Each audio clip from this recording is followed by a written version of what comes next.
сюда, в воротики, и встали. Вы бежите в другие воротики. Да?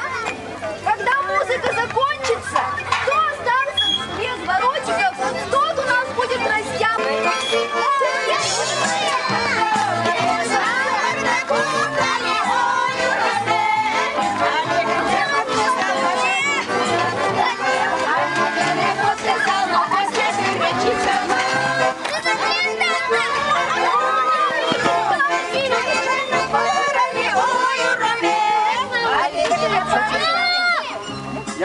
Николай Васильевич, вы резко останавливаете, а то мы так будем бегать до утра, а у нас 10 минут. Так вот у нас пара осталась. Кричим им все хором.